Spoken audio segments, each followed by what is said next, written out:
ating mga panauhin, mga kaguruan, mga magulang at mga mag-aaral na magsisiangat ng antas.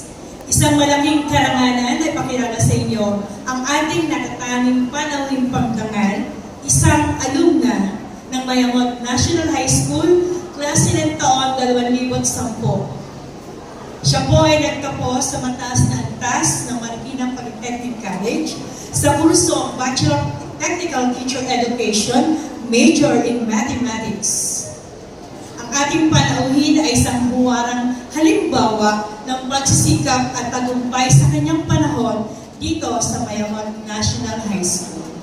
Ipinamalas niya ang pambihirang dedikasyon, talino at kasigasigan sa kanyang pag-aaral. Siya din ay naging aktibong membro ng Talindak Dance Troupe at ang Bitoso Singing Choir, na kung saan pinakita niya ang talento sa pagsayaw at pagkanta. Sa kasalukuyan, siya ay nagsisilbing Junior Assistant Marketing Manager sa BDO Unibank. Ngayon po ay kasama natin siya upang magbahagi ng kanyang kaalaman, karanasan, mga salita ng karunungan, at ang kanyang kwento ay patunay na determinasyon, pagsisikap,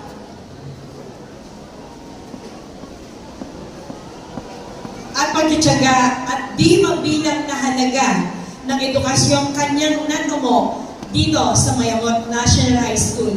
Samahan niyo po ako, batiin at tanggapin, bigyan ng mainit ang palakpakan ng ating panuhin pandangan, binibining Yvette de Jesus Panuncio.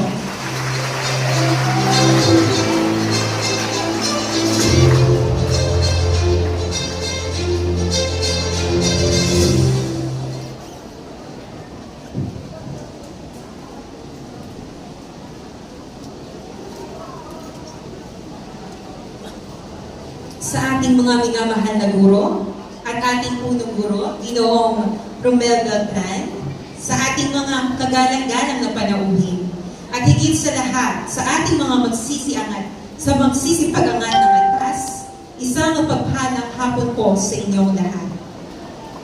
Isang napakalaking karangalan na makalipas ang halos isa't kalahating dekada dito sa Mayamot National High School. Ang institusyong bumubog sa akin kung ano ako ngayon. Naalala ko pa taong 2006 na ako po ay mag-enroll ng first year high school. Hindi pa sapat ang bilang ng mga classroom noon, kaya nakikihiram pa po kami ng classroom sa elementarya. Alam niyo ba noon, ang mga building na ito ay dati pang kampungan. Nakakamangha at napakabilis ng pagunlad at pagbabago ng ating paaralan. Nakakatuwa rin po nung makita ang aking mga minamahal na guro na nandito pa rin at walang sawang nagtuturo sa mga kabataan. Kung ano po ang pinagbago ng itsura ng ating paaralan, ay kabaligtaran naman po ng mukha ng aking mga guro na waring hindi po nagsisitanda. Kung gaano po sila kagaganda at kagagwapo 15 years ago, ganun pa rin po ang kanilang mga mukha. At yan po ay totoo. Nang dahil sa kanila, kami pong lahat na 6 na magkakapatid ay nagkaroon ng pangalawang magulang. Umpisahan ko ang aking mensahe sa isang tanong na madalas nating naririnig o napagka sa social media. Diploma o diskarte? Maraming kwento na naibahagi sa social media ang nagpakita ng tagumpay dahil sa kanilang diskarte. Kahit wala silang diploma, tulad na lang ni Mark Zuckerberg ng Facebook at Bill Gates ng Microsoft.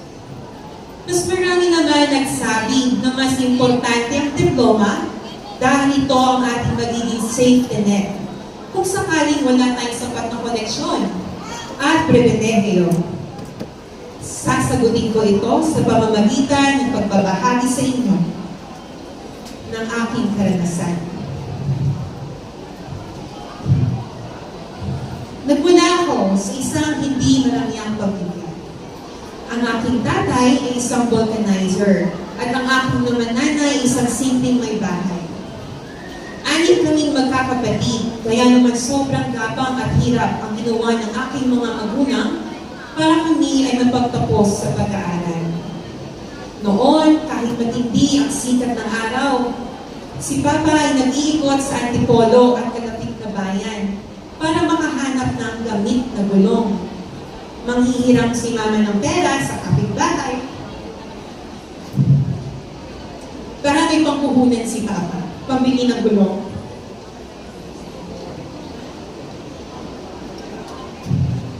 Sensya na po.